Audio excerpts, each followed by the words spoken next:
My name is Marisol Delgado. I am 26 years old, and I used to believe that a father who worked hard expected the same from his children out of love. I was wrong. I grew up in a 3-bedroom house on the east side of Columbus, Ohio, in a neighborhood where the driveways were cracked and the front lawns were small, and every family on the block knew every other family's business by sundown. My father, Ernesto Delgado, ran a tile and flooring supply company out of a warehouse on Morse Road. He had started it with my grandfather's equipment and his own 2 hands when he was 23, and for as long as I could remember, that company was the centerpiece of every family story, every holiday toast, every lecture delivered at the kitchen table after dinner.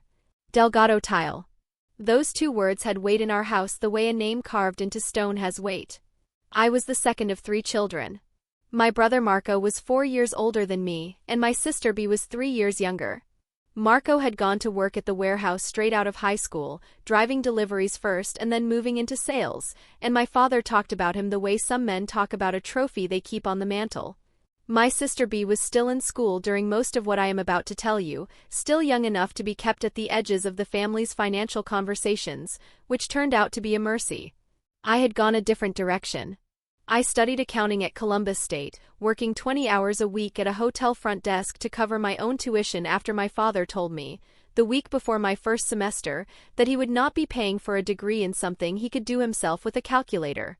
I graduated in 3.5 years. I passed the first 2 parts of the CPA exam before I turned 24. I took a position at a mid-sized regional firm downtown, Harmon, Patel and Associates, doing small business and individual tax work, and within 18 months I had been moved to senior associate. I was not exceptional. I was simply precise, and I showed up, and I did not leave until the work was done. I still lived at home during all of this.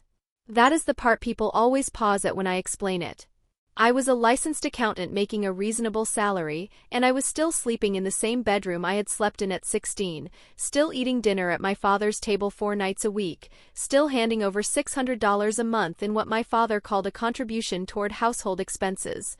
I told myself it was practical. The rent I would have paid elsewhere was going directly into a savings account at a credit union on Hamilton Road that my father did not know existed. I had opened it at 22 with a $400 deposit and a clear intention, and by the time this story begins it held just over $47,000. I want to pause here for a second, because if you are watching this and you have a family member who has always treated your money like it was partly theirs, who asks questions about your accounts with a little too much interest, who frames your savings as a family resource without ever quite saying it directly, I want you to stay with me. What happened in my family was not unusual. It was just unusually clear once it was over. The anchor in all of this was a manila folder I kept in a fireproof lockbox under my bed. Inside it were my bank statements, my lease application, my CPA exam score reports, and a printed copy of my credit report. I had started the folder the year I passed my first exam, and I added to it every few months. I did not know exactly what I was preparing for. I only knew that in my family, paper had a way of disappearing when it became inconvenient, and I had decided early that my paper would not disappear. My father called me Marisol when he was pleased with me and Mija when he wanted something. By the time I was 25, he called me Mija almost exclusively. The first time my father made clear what he thought my money was for, I was 23 years old and sitting at the kitchen table on a Sunday afternoon in March, going through my own tax return on my laptop while my mother made rice on the stove behind me. My father came in from the garage still in his work clothes and set a cup of coffee on the counter without looking at either of us. He stood there for a moment, reading something on his phone, and then he said without looking up that the warehouse forklift needed a new hydraulic assembly and the quote had come in at $9,000. I did not respond. I was entering numbers. He set the phone face down on the counter. He said the business account was short this quarter because 2 contractors had paid late, and that he was going to need to cover the gap from somewhere until the payments cleared. I saved my spreadsheet and closed the laptop. He looked at me then. He said he knew I had been saving and that family helped family, and that he would pay it back before the end of the second quarter. I told him I could not do that. I told him my savings were earmarked for a security deposit and moving costs, and that I did not have $9,000 available as a loan. He looked at me the way he looked at a subcontractor who had quoted him wrong. Not angry exactly. Assessing. He said I was being dramatic. He said I was not moving anywhere for at least another year and that $9,000 sitting in a bank account did nobody any good. He said the word sitting the way some people say the word wasted. My mother kept stirring the rice. I folded the corner of a piece of notebook paper I had been using for calculations and said nothing. He said, "You're not going to help with this." I said, "I can't. I'm sorry." Then my father said the thing that I would carry with me for the next 3 years without ever quite putting it down. He said, "You live here, you eat here, you use this house like a hotel and you call it saving money. That's not saving. That's hiding." I looked at the folded paper corner. He left the kitchen. My mother turned the burner down and did not say anything for a long moment, and then she said that he was under a lot of stress and that I should try to understand. I understood perfectly. That was the problem. Over the next several months, the requests took on a rhythm. They were never large enough to seem unreasonable on their own. $300 toward a delivery truck repair in April. $500 toward a supply order when a vendor required prepayment and the business account was again, always, temporarily short. $200 when my brother's van needed new tires and my father presented this as a family matter rather than a Marco matter. I said no to all of them. I said no politely with reasons and each no was received the same way. A pause, a look, and then a pivot to my mother, who would find me later and explain that my father was trying his best. The Sunday dinners were when it was most visible. My father sat at the head of the table and Marco sat to his right, and the two of them talked about the business the way generals talk about a campaign. What accounts they were going after, which contractors were worth cultivating, what the margins looked like on a hotel lobby project they had just bid. I was an accountant. I had opinions. Occasionally I offered one. My father would listen with the particular expression of a man who is waiting for someone to finish talking so he can say what he was already going to say.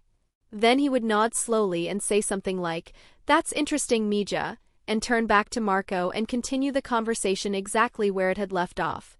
Once, after I had pointed out that a particular vendor's payment terms were going to create a cash flow problem in the third quarter if 2 large orders landed at the same time, my father looked at Marco and said, "She's got the accountant brain," as though I were a curiosity. As though I had not just told him something accurate and useful. Marco smiled. He said, "She always did like numbers." I picked up my water glass and set it down carefully before I answered. I said that the numbers were telling him something specific, and that it might be worth running through the receivables timeline before committing to both orders. My father said he had been running this business for 25 years and he thought he knew how to read a quarter. I said I knew he did. And that was the end of that. The cruelty in my family was never loud. It never needed to be. It operated in the space between what was said and what was meant, in the patient, reasonable tones of people who believed they were simply telling you the truth about yourself.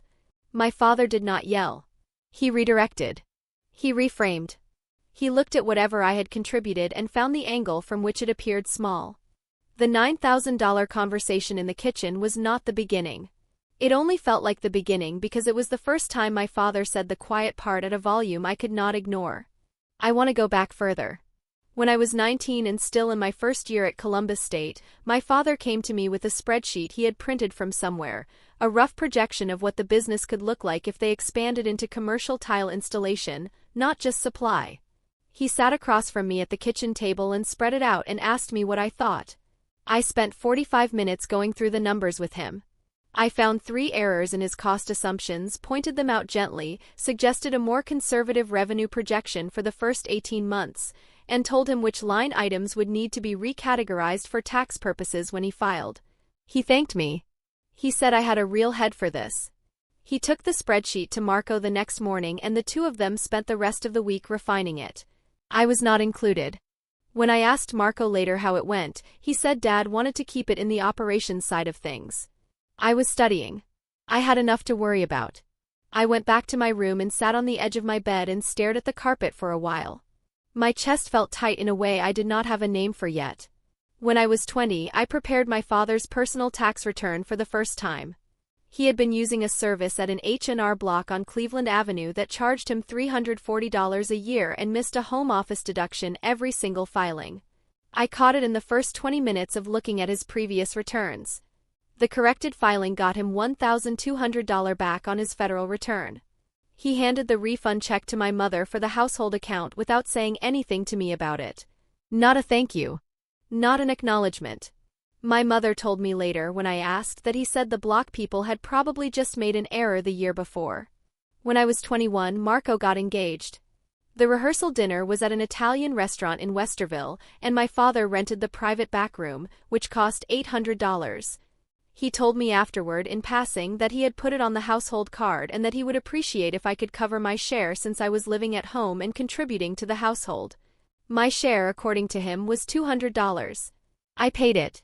I did not point out that it was a rehearsal dinner for my brother, that I had not been consulted about the venue, and that covering a fifth of a celebration I had no hand in planning was not a household expense by any definition I had ever encountered in 4 semesters of accounting coursework. I itemized instead. In my head and then later on a piece of paper that I folded into my lockbox folder.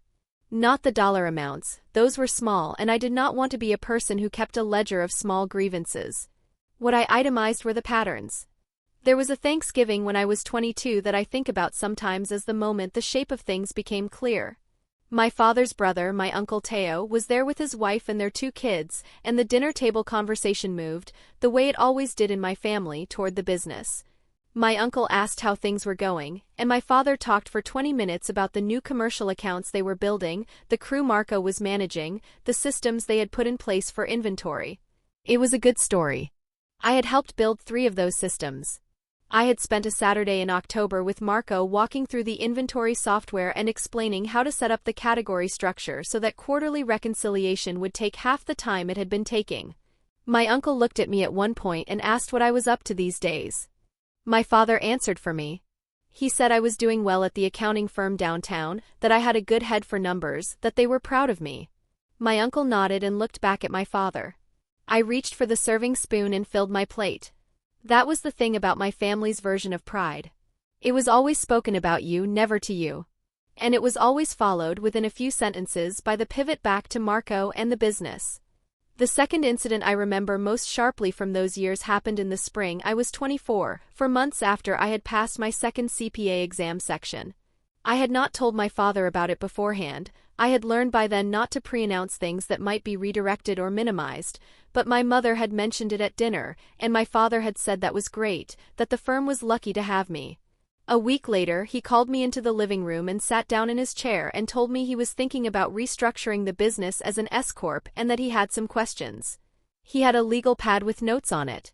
We talked for an hour and a half. I explained the pass-through implications, the payroll requirements, the difference in how Marco's compensation would need to be structured versus my father's if they made the change. My father took notes. He asked good questions. For an hour and a half, I felt like a person in the room rather than a fixture in it. At the end, he thanked me. He said he was going to bring it to his attorney and get a formal opinion. I said that made sense.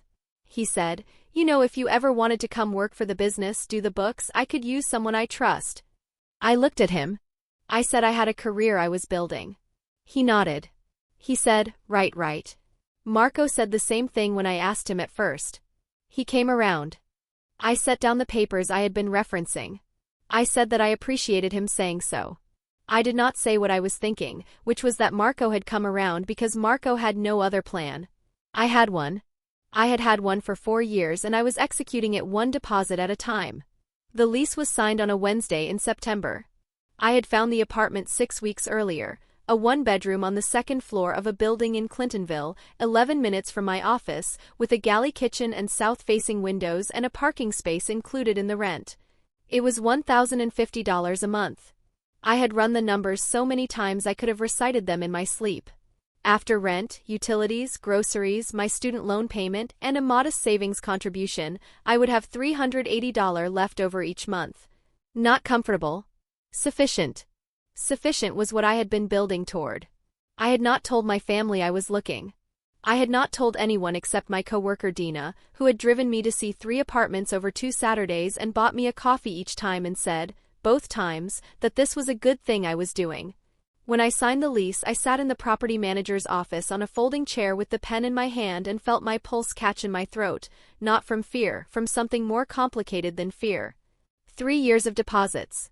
3 years of saying no at the kitchen table.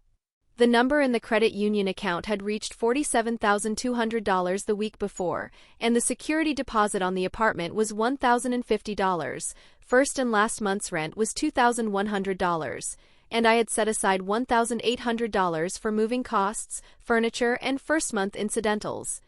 The rest stayed in the account. I called my mother that evening and told her. I told her I had signed a lease and that I was moving in 4 weeks. There was a pause on the line. She said, "Does your father know?" I said he would now. She said, "Marisol Mejia, you should have said something. He's going to want to talk about this." I said I knew. She said, "He's going to want to make sure you're set up properly. You know how he is." I said I knew how he was. She told me she would tell him that evening and that I should be home for dinner on Friday. I said I would be there. Friday dinner was quieter than usual. My father served himself first, the way he always did, and Marco was there with his wife Gina, and Bea was home from her junior year, and my mother had made the rice and beans and the chicken she made when she wanted the table to feel normal. My father asked me about the apartment. He asked where it was, what floor, how much it cost. He asked if I had gotten a good look at the lease terms. I said I had reviewed them carefully. He nodded. He asked about parking. I said it was included. He nodded again. He cut his chicken and chewed slowly and said, "Well, it's a big step." Marco said, "Clintonville's good. Quiet." Gina said she had a friend who lived near there and loved it. Bea looked at me across the table with an expression I could not entirely read. I thought it might have been relief on my behalf. My father said nothing else about the apartment for the rest of the meal. It was after dinner, when my mother was clearing plates and Bea had gone to help her and Marco and Gina were getting their coats, that my father asked me to stay at the table for a minute. I stayed. Marco and Gina left. My mother took her time in the kitchen. My father refilled his coffee and sat back down across from me. He said, "I want to talk to you about the transition." I said okay. He said, "Moving out is expensive. First few months especially. A lot of young people don't realize how fast it adds up." I told him I had budgeted for it. He said, "I'm sure you have." He said it pleasantly, without edge, the way you say "I'm sure you have" to someone who has budgeted for something you don't believe they have properly budgeted for. "But your mother and I have been thinking, and we want to make sure you have a cushion. A real one. Not just what's in your checking account." I capped my pen and set it on the table. He said, "You've got money saved. We know that. And we're not asking for it. We just think, while you're still here, while we can still help, it would be smarter to have us hold on to it. For safekeeping. While you get settled." I said, "Hold on to it." He said, "Just until you're stable. 6 months maybe. You can focus on the transition, not worry about a big balance sitting somewhere, and we'll make sure it's there when you need it." I said, "Who is we?" He said, "Your mother and I. Maybe Marco helps manage it, he's good with the business accounts." I looked at my father's hands on the coffee cup. He reached into the breast pocket of his shirt and produced a folded piece of paper, which he smoothed flat on the table and slid toward me. It was a form. Handwritten at the top in my father's block printing was the account number of the Delgado Tile Business Operating Account. He said, "You just transfer it over. Temporary. I had Marco draw up something that makes it official, so you know we're serious about it." I looked at the form once. I did not touch it. He said, "It's not complicated, Mejia. It's family helping family." I sat with that for a moment. The kitchen sounds had stopped. My mother was not making noise anymore. I thought about the credit union on Hamilton Road. I thought about the morning 3 weeks earlier, before I had signed the lease, before I had told anyone, when I had walked into that branch at 8:15 a.m. and sat down with a woman named Patricia and spent 40 minutes going through every account, every automatic transfer, every linked authorization. I had closed 2 supplemental accounts that my father had co-signed when I was 17 and that I had never managed to fully untangle from his name. I had moved the balance, all $47,200, into a new individual account in my name only, with a new account number, at a different branch location, and I had set up a new debit card and changed the mailing address to my office. Every account my father knew about had been closed for 22 days. I picked up the form and looked at it for a long moment. My father watched me. I set it back down on the table, face up, between us. I said, "I appreciate you thinking about me." My father looked at the form on the table between us. He looked at it the way he looked at a bid that had come in higher than expected, not alarmed, just recalibrating. He said, "You're not going to sign it tonight." It was not a question. I said no. He leaned back in his chair. He picked up his coffee and held it with both hands and looked at me over the rim of it. He said, "Marisol, I am not asking you to hand me your money. I am asking you to let the family help you through a transition. That is what families do." I said, "I know what families do."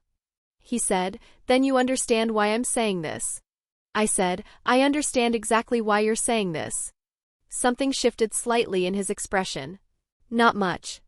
He set the coffee down and straightened in his chair and said, "The account numbers I have, from when you were in school, the ones your mother and I helped you open, I want to make sure those are still set up correctly. That you're not carrying any exposure you don't need to carry going into a lease." My throat did not tighten. Something below it did, somewhere in my chest, a familiar compression I had felt at this table many times before. I recognized it now as the particular feeling of being handled. I said, "Those accounts are closed." He said, "Which ones?" I said, "All of them." He was quiet for a moment. The refrigerator in the kitchen cycled on. My mother was in the doorway now. I could see her at the edge of my peripheral vision, not quite in the room. My father said, "When did you do that?" I said, 3 weeks ago. He said, "Where did you move it?" I said, "To an account in my name." He said, "I need the account number, Marisol. For the transfer." I reached into my bag. I had brought the manila folder. I had carried it in my bag to dinner the way I had carried it mentally for 3 years, and I set it on the table and opened it and began to remove documents in order, placing them flat on the table one at a time. The first was a printed account closure confirmation from the credit union, dated 22 days earlier. 2 accounts closed. 0 balance transferred to new individual account. My name only. I placed it in front of him. He looked at it without touching it. The second was a copy of my credit union's new account summary, the account in my name at the new branch location with my office listed as the mailing address. The balance field was visible. It read $47,200. I placed it beside the first document. He looked at it. He said, "That's your money. We weren't going to take your money." I said, "I know you weren't." He said, "Then why are you showing me this like it's..." He stopped. He said, "What is this?" I placed the third document. It was a copy of the form he had just slid across the table to me, the one with the Delgado Tile operating account number at the top, the one Marco had apparently drawn up. I had taken a photo of it when he first produced it and printed it at my office that afternoon, before dinner, because I had known it was coming. Not the exact form, but something like it. I said, "I'd like to know who else knew about this." My father said, "It's a form. It's paperwork." "It's not." I said, "It has Marco's name on it as co-administrator." He said, "Marco helps manage the business accounts." I said, "This is not a business account. It has my name on it as the transferring party." He looked at my mother in the doorway. She looked at the table. My father said, "We were trying to help you." I said, "I know." He said, "You're making this into something it isn't." I said, "I'm not making it into anything. I'm just showing you what exists." He pushed the documents back toward me. Not violently, just a flat, dismissive push, the way you push a menu back to the server when you've already decided. He said, "Put those away. This is a family conversation, not a deposition." I left the documents where they were. He said, his voice lower now, "You have always done this. Since you were 20 years old. You make everything a transaction. You keep score. You treat your own family like a client." I looked at him. He said, "That is not how this family works." I said, "I know how this family works." He said, "Then act like it." I squared the documents in front of me before I answered. I took a breath. I said, "I'm going to tell you some things and I'd like you to let me finish before you respond." He said nothing, which was as close to permission as I was going to get. I said, 3 years ago in this kitchen, you told me that what I was doing wasn't saving. You said it was hiding. You said money sitting in a bank account did nobody any good." He opened his mouth. I said, "I'm not finished." He closed it. I said, "While you were saying that, I had $8,400 in a credit union account that you didn't know about.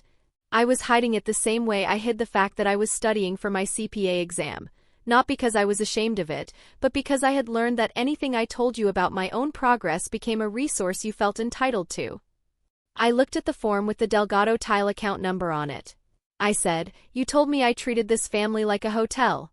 You said that at this table." Your exact words. He did not deny it. I said, "I paid $600 a month to live here for 4 years. That is $28,800. I did your taxes for 3 years at no charge and recovered over $1,800 in deductions you had been leaving on the table. I reviewed your commercial expansion proposal when I was 19 years old and found 3 errors in your cost assumptions. The same proposal you took to Marco the next morning and didn't mention my name once. I spent a Saturday in October walking Marco through inventory software so that your quarterly reconciliation would stop taking twice as long as it needed to.